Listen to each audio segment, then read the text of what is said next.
मोदी जी कहते हैं कि मेरी नसों में गरम सिंदूर बहता है। पीएम जी को पहले पता होना चाहिए, अगर सिंदूर में पारा होता है और अगर आपकी नसों में उसने बहना शुरू कर दिया ना, तो आप जल्दी ही स्वर्गलोक चले जाएंगे। वो सिंदूर जो आपने भी किसी की मांग में भरा था, क्या आपको उसकी कीमत पता है? देश की वो विधवाएं जो पहलगाम के आतंकवादी अटैक की वजह से विधवा हुई है, आपको उनके सिंदूर का बदला लेना था। ऑपरेशन सिंदूर नाम देने से आप सिंदूर की कीमत नहीं बताएंगे, या आप मेरी नसों में सिंदूर बह रहा है ये कहने से सिंदूर की असलियत नहीं पता लगेगी। बताइए कहाँ है वो 4 आतंकवादी जो पहलगाम में आपकी नाक के नीचे आकर इतना बड़ा कांड कर गए? आपके देश की 25 महिलाओं को, 25 लोगों को उनकी जिंदगी से उनको हाथ धोना पड़ा। क्या किया आपने? आपने एक ट्रम्प अमेरिका के राष्ट्रपति के कहने से सीज फायर कर दिया। कौन होते हैं ट्रम्प हमारे देश के मामलों में बोलने वाले? आप फिर क्यों प्रधानमंत्री हैं? आप उनके तलवे चाटते हैं, आप उनकी गुलामी करते हैं। आपको शर्म आनी चाहिए। हमने प्रधानमंत्री आपको बनाया था। ट्रम्प हमारे देश के बीच में बोलने वाले होते कौन? आप किससे मिले? आप जो शहीद हुए हैं उनकी विधवाएं, आप किससे मिले? आप किसी एक से मिले? आप कहाँ गए?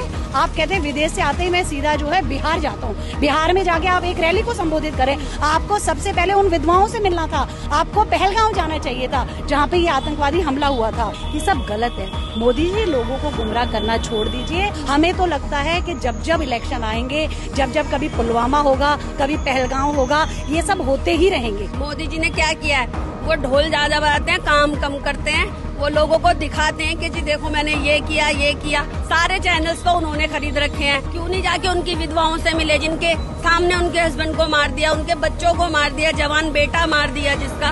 उनसे क्यों नहीं मिले जाके मोदी जी?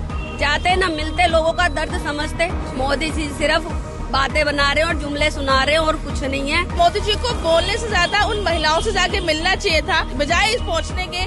वो बिहार गए हुए अपनी इलेक्शन का प्रचार करने के लिए, क्योंकि उनको पता है कि मुझे कब इलेक्शन में कौन सा पंच मारना है और कब मुझे उठना है, सिर्फ वोट्स के लिए।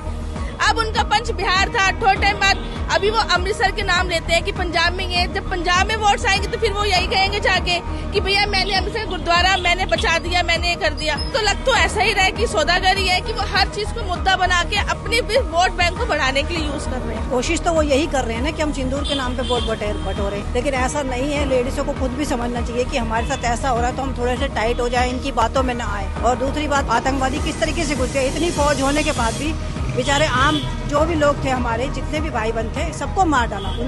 उनकी पत्नी के घर जाना चाहिए, उनसे बात करनी चाहिए, उनके दुख तकलीफ सुनने चाहिए उनको। ऐसे थोड़ी कि वहाँ घूमने से काम थोड़ी हो जाएगा। देखिए ये इलेक्शन बह रहे हैं उनके अंदर। उनको जीतने का जो कीड़ा हो गया ना, वो साम दाम दंड भेद, जनता के इमोशन, शहीदी, उनके लिए कोई मायने नहीं रखती। उन्हें सिर्फ राजनीति करनी है, वोटों की गंदी राजनीति।